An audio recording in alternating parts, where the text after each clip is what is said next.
Good morning, everybody. This is Roger Thunder with the Red Road Channel and also Ancient Soul Surfing Association. I do a lot of videos for that organization, which I founded. You're going to find a lot of different stuff on here, but it's all related. It all kind of fits together. I talk about yoga and how it can be used in surfing and the martial arts and surfing, and that's really my main life is like those three things: meditation, martial arts, yoga, surfing. I guess that's four that I'm concentrating on right now anyway. So today I'm just going to go kind of slightly off topic, but not really, because I occasionally look at the news and what's going on out there in La La Land. And I see things like this Walmart stabbing, 11 people. And having been in the martial arts most of my life, well over 30 years, that's for sure, and been into all kinds of different experiences with that, and researched and practiced and delved into and worked hard at all kinds of different martial arts modalities or different schools of thought, and the Chinese thought and the Japanese thought and the Russian thought, and the list goes on and on and on. But it's been one of the major loves of my life, and way past the belt system. Yes, I went through the belt system, but way past that now. Looking at it for what it was. So I think I'm qualified enough to talk about this Walmart stabbing. And the first thing that came to my mind is if I was there, that would have been over in about 2, 3 seconds, 30 seconds max, somehow. All right. Now, I know that sounds pretty, it sounds like bragging, all right, but it's not really, because anybody could do this if they're trained to. Now, in the martial arts, in that field, there's all kinds of like esoteric practices with chi, prana. That's why I often talk about it in the context of surfing. Movements, exercise, psychic ability, intuition, spirituality, all these things come into play in the martial arts, okay? And one of the esoteric sides of the martial arts is there's some martial arts that people don't even know about, but they see it in the Hollywood movies. They just look at it as another way. But let's take for example the art that was coined by Trevanian, and Trevanian was an author who wrote all kinds of good books, and one of them was Shibumi. And I have that book right here. I'll just hold it up real quick. This is Shibumi by Trevanian. Excellent author, and a guy that lives in lives in the Basque part of Spain, and I think his background was in some kind of intel agency. And so a little bit about Trevanian, but anyway, he introduced a long time ago, people thought it was fiction, okay, but it wasn't. He introduced the art of naked kill. Naked kill. And that art was based upon when you're in a confrontation, like let's say a brutal confrontation, you will use anything that is within your grasp as a weapon, all right? And there's numerous it's just too numerous to go into the weapons that are at your disposal, like let's say at a Walmart. At a Walmart. A guy running around with a folding knife couldn't have been that big.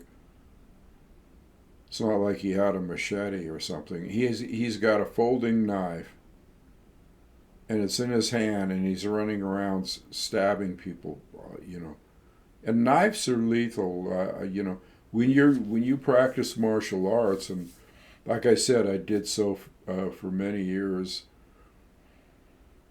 When you're working out in the dojo, if you're in a real combative frame of mind, like how do I use this in combat? And in the dojo that I was in, we had Navy SEALs in there that we were training hand-to-hand combat because my master was one who developed that whole course for the Navy SEALs out on Coronado.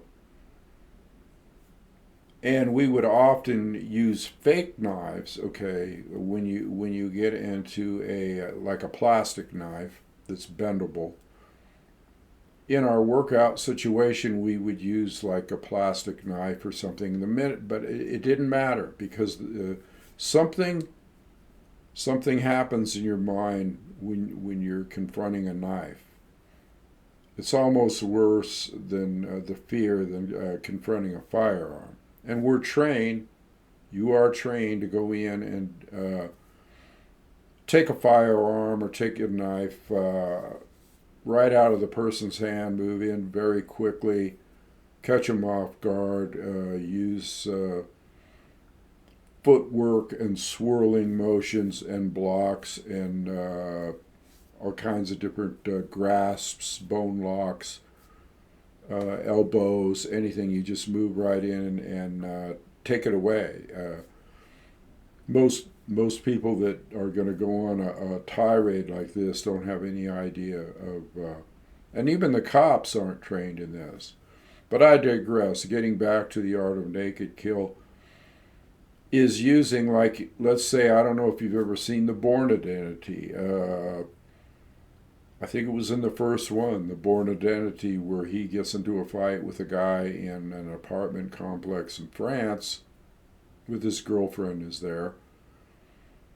And this assassin comes in through the sliding glass, breaks in through the sliding glass window, and all of a sudden, here he is, Bourne is confronted with an assassin, and so he gets into this gnarly fight, and blows are thrown, and it gets to the point where now this is the scene where this art of naked kill is introduced, because he's rolling up magazines, poking and using that. He's grabbing glasses, he grabs a pencil, he grabs a pen, and uses that in his combat situation, inflicting a lot of damage. The point I'm trying to make here is that any object in the art of naked kill, any object, the most innocuous objects, even a credit card, the side of a credit card is sharp, all right? If you hold it in your hand the right way and do a slashing motion, like let's say across the throat or whatever, you can cause great harm. You can cause great harm. Now, let's put ourselves in that Walmart scene for a minute there where people are freaking out and running around and this guy's got a knife. I kind of made a comment. It was kind of tongue-in-cheek a little bit, but not really, because this is a serious thing. But grab a jar of pasta, is what I said. Grab anything that has weight to it. Marinara sauce, or there's so many weapons within people's. Grab a big jar of that, right? Move right in on the guy, get within, let's say, a close distance that is out of reach of his arm's length, and make like, a pitcher for the Yankees or something, and just hurl or pitch that jar of pasta right at his face, right at his head. That's a perfect example of the art of naked kill. There's much more subtle things. There's a lot of different things. What do you have when you're in a checkout line? If you're standing in a checkout line, and this is near the checkout line, what do you have around you that you could use? Look around. What do you have around that you could use to defend yourself, that you could use to be aggressive if you chose to be like Crazy Horse, hoka hey, courage up, my boys, it's a good day to die. If you want to lay your life down for your fellow man, that's perfectly acceptable and heroic thing to do, but it's better just to end the whole thing without any harm at all, except to the individual that's perpetrating it. So when you're standing at the checkout, this stuff I'm telling you could save your life. So you really should pay attention. You really should pay attention and pass it around. When you're at the checkout stand, what is around there? Okay. On the belts, somebody's got their groceries, cans of food. How about a can of peaches? A real heavy can of anything. Just grab that, move up, and hurl it right at the person's face that's causing harm. Right at their face. You're not going to miss, believe me. If you can throw a ball, all right? Now, that doesn't even mean that you put yourself in harm's way. You're at arm's length. You're away from the person, and you always have a backup move as well.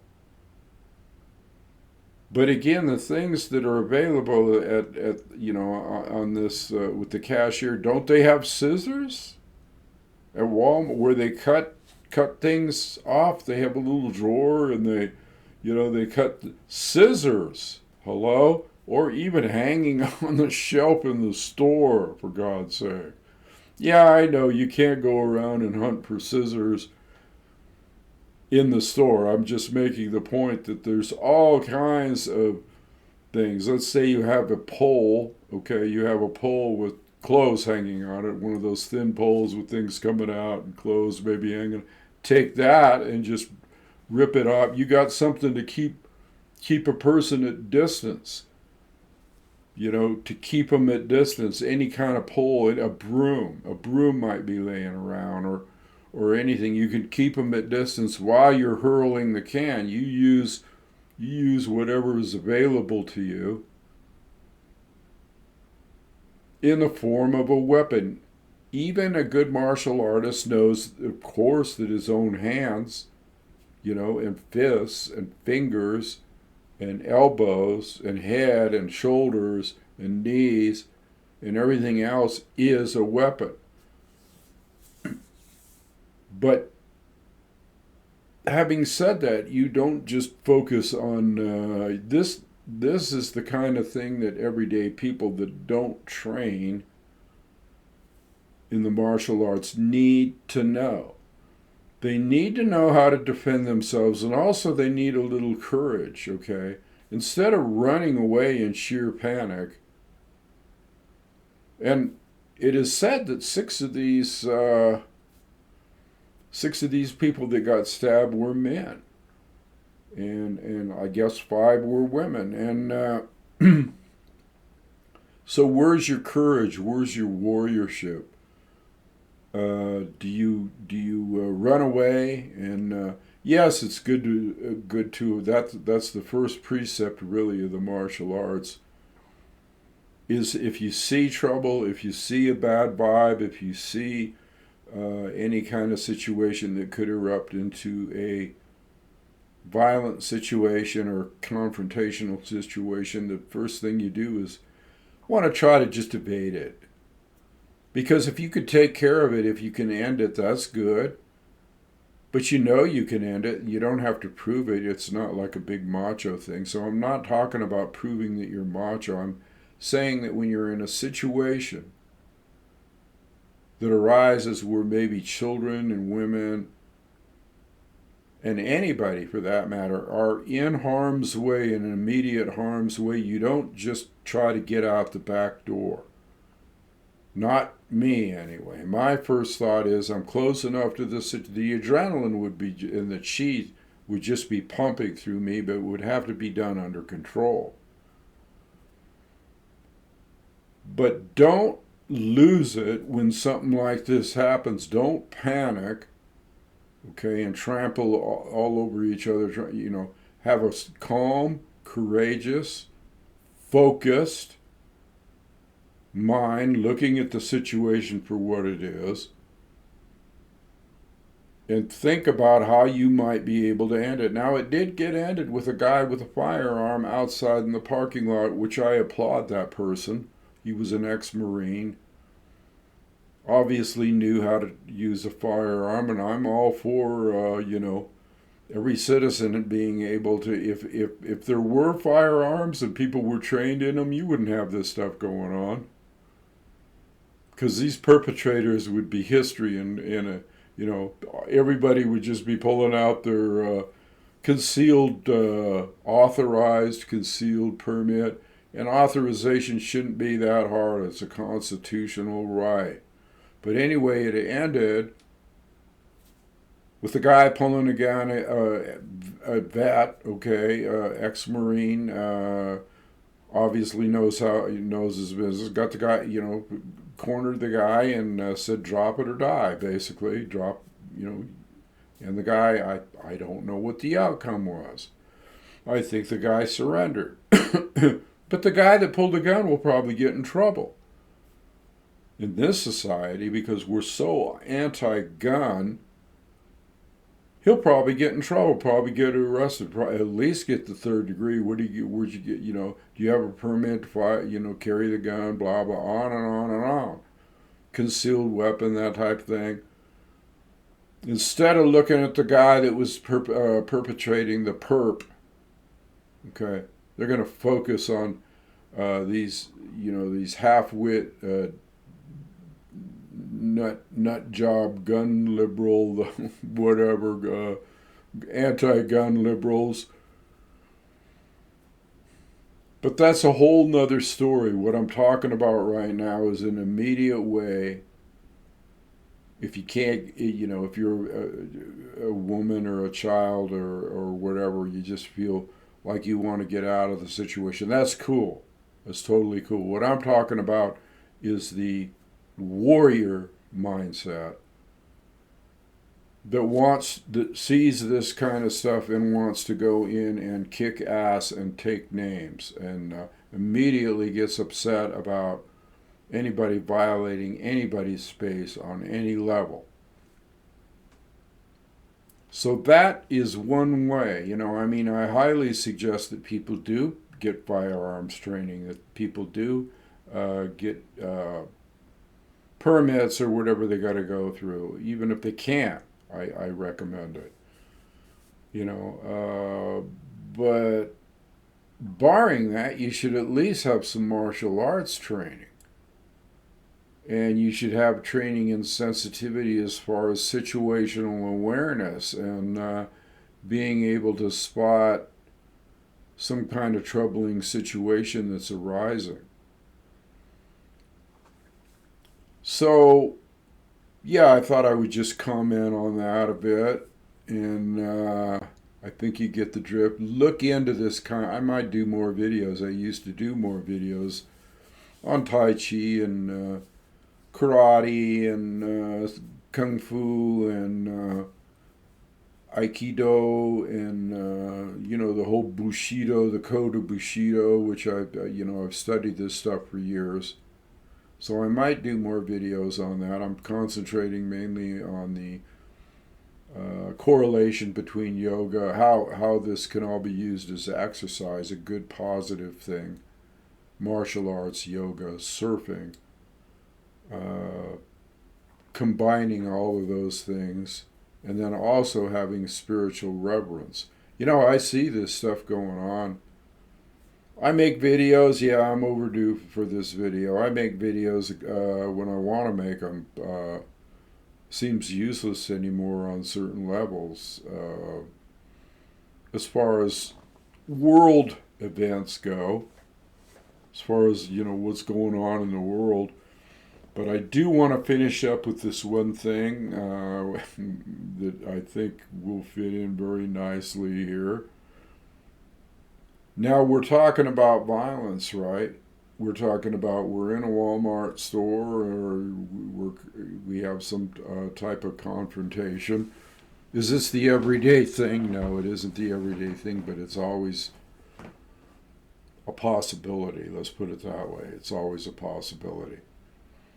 But we fear for that, right? We fear, we want to run, we want to get out of there. It's a natural thing, flight and flight syndrome. Your adrenaline starts pumping and you just want to get out of there. Well, I'm going to finish up a little bit here on a place called Gaza right now, all right? And the reason that I can't even go on the computer anymore sometimes because I have a feed on YouTube and all this stuff is when I see thousands of innocent men, women, and children, and my heart really goes out to the kids and all the people there, all the indigenous tribal people, okay, in Gaza, who are suffering incredible horrors right now. And people are just standing around doing nothing. They're doing nothing and they're not realizing certain things. Can you imagine what it would be like? We're talking about fear in a Walmart. Can you imagine what it would be like to live in a city, or let's say even a country, or the whole land, that there were hospitals and universities and apartment buildings, shopping centers, leveled, ruins, no running water, no heat, no adequate disposal of waste products, and no food. It's in the news more lately, but this has been going on for a long. People are. Do you know what it's like to starve to death? I don't, but I know what it's like to be really, really hungry. It's not a good feeling. And it is said that that is probably the worst, most excruciating death that you can experience. Well, we got kids with their ribs hanging out. People are starving. There's no cleanliness. There's diarrhea and all kinds of stuff going on, stuff that isn't a pretty picture. And as these people might get some kind of relief from the air, a food drop to them or a food distribution point, as they approach, probably crawling on their hands and knees and crying for food, what happens? Somebody comes out of the woodworks on the Zionist side and puts a bullet in them. Just mows them down. Might leave some family members that have to grieve later. When I see stuff like this going on, and when I realize that America is supplying weapons and technology and the whole deal, money, to the Zionist, low-life, murderous thugs that are doing this to innocent people, men, women, and children, kids, infants, animals. When I see that this is going on, I wonder, do people in America understand anything about what's coming out of the current president's mouth? because he's getting on, he's getting on his soapbox about Putin is killing a lot of people in Ukraine. He's just, which is quite the opposite, really. He's doing everything he can to avoid civilian casualties over there.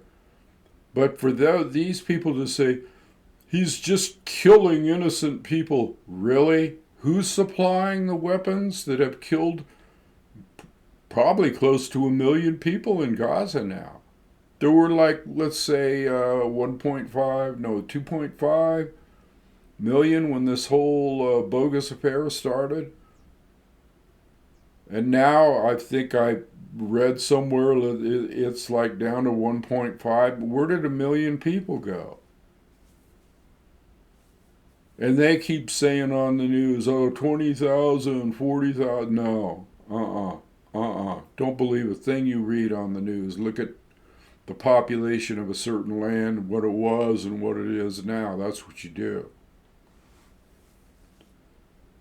So for our illustrious President Trump to come out and say, I just hate that he's doing all this killing while he's feeding money, weapons, ammo, in full accord with what's going on in Gaza, the genocide. Let's not forget that the UN officially said, and the International Criminal Court officially said, that Israel is committing genocidal acts. Officially.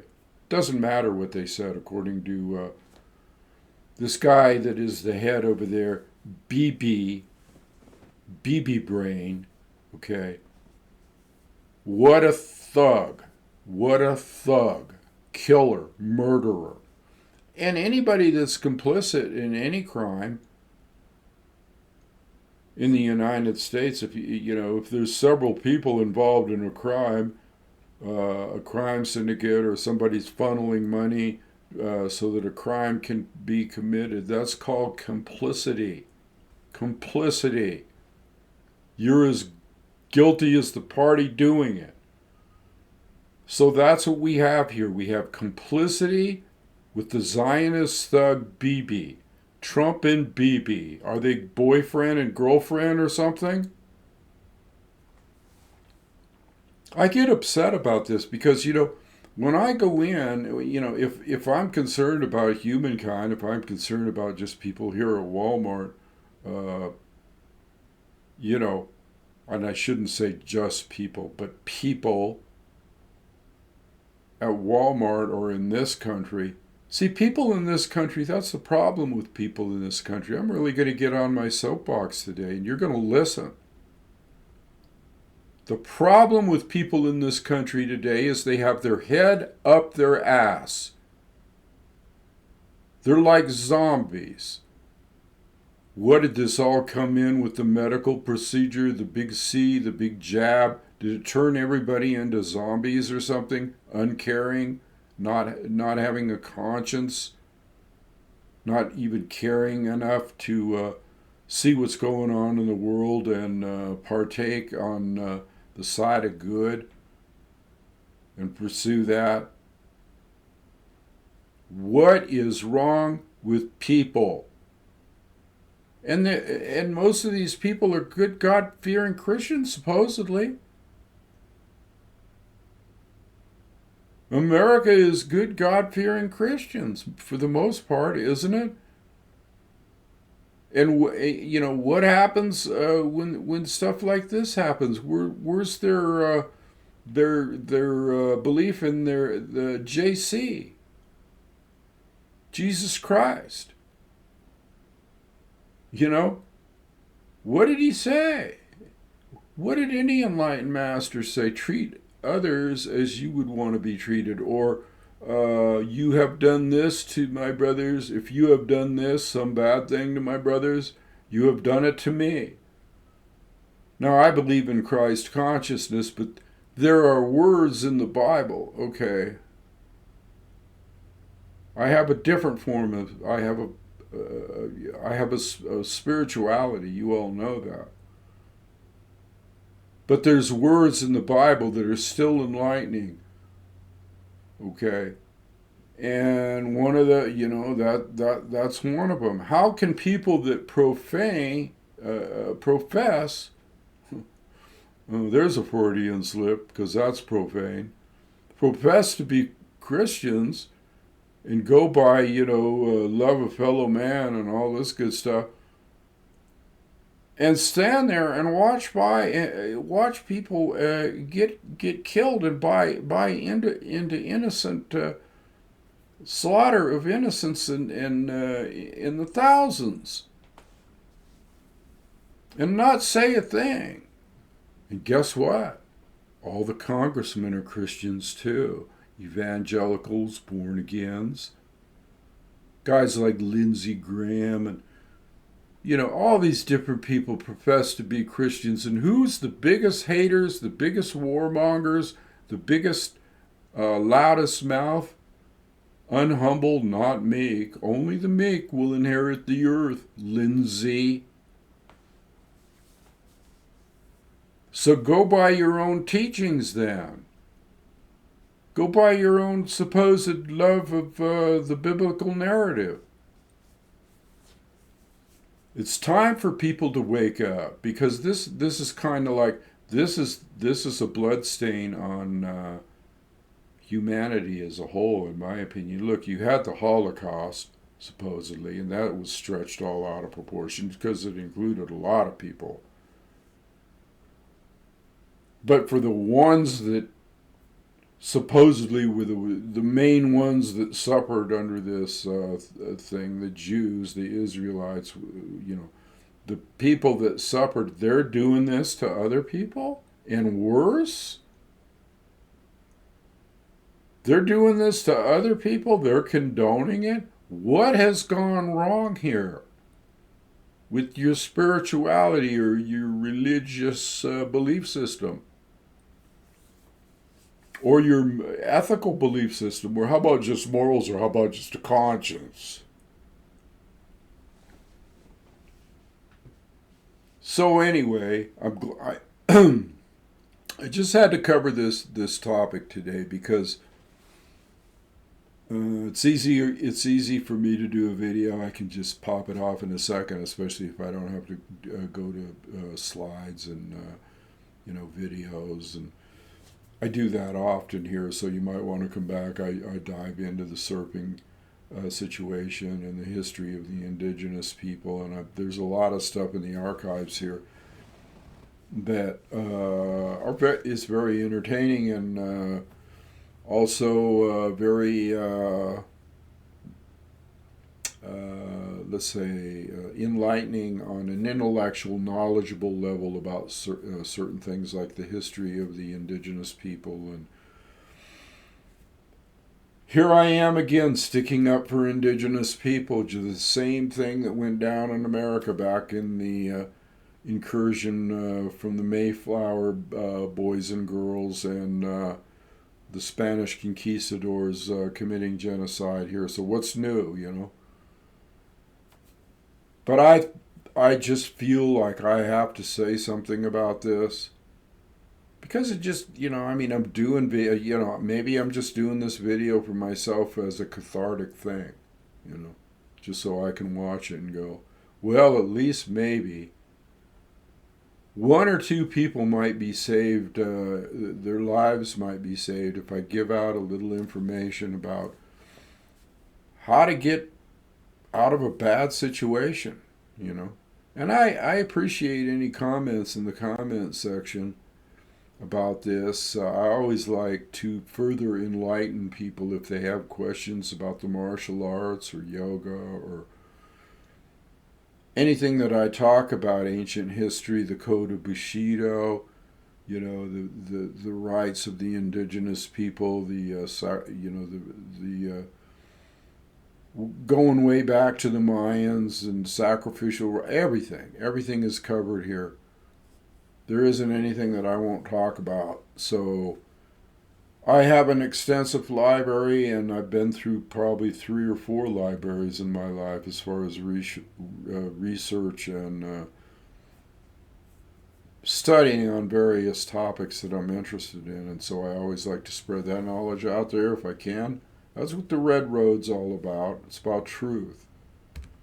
And it's also about the indigenous people of Polynesia and North America and surfing and all kinds of things. So I think I ran it on enough here today. Think about the things I said. It's worth it. Pass it around if you agree. You could save people's lives by passing this video, just knowing this stuff.